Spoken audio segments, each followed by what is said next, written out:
The rain set early into night.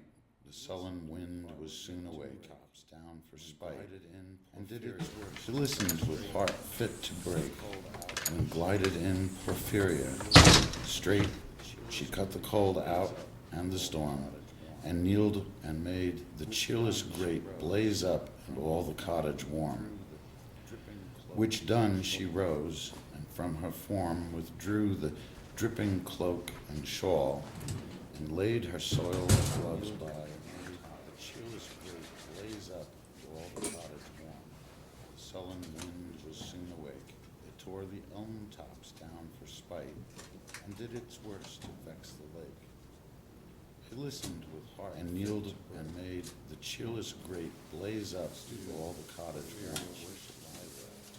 Surprise was her heart swell, yellow hair still grew, murmuring how I debated what to do. She too weak. That moment she was mine, to set its struggling passion free from pride, from her vainer ties withdrew the dripping cloak and shawl, and laid her soiled gloves by, untied her hat, and let the damp hair fall. And, last, she sat down by my side and called me. When no voice replied, she put my arm about her waist, and made her smooth white shoulder bare, and all her yellow hair displaced, and stooping, made my cheek lie there, and spread over all her yellow hair, murmuring how she loved me. She too weak for all her heart's endeavor, to set its struggling passion free from pride, and vainer ties dissever, and give herself to me forever. But passion sometimes would prevail, nor could tonight's gay feast restrain a sudden thought of one so pale, for the love of her, and all in vain. So she was come through wind and rain. Be sure I looked up at her eyes, happy and proud. At last I knew Porphyria worshipped me. Surprise made my heart swell, and still it grew, while I debated what to do.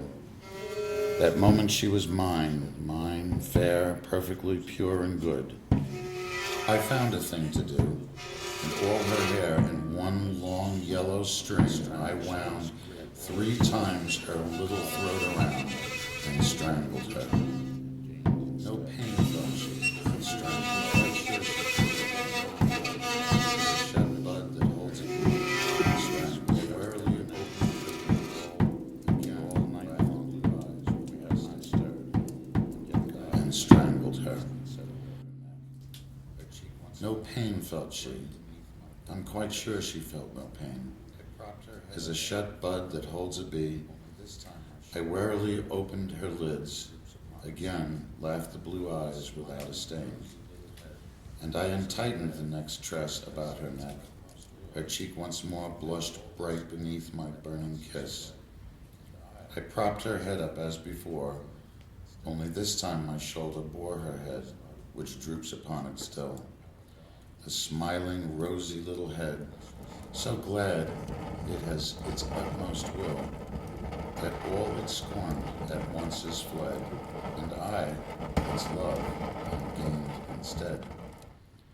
Porphyria's love, she guessed not how her darling one wish would be heard, and thus we sit together now, and all night long we have not stirred, and yet God has not said a word.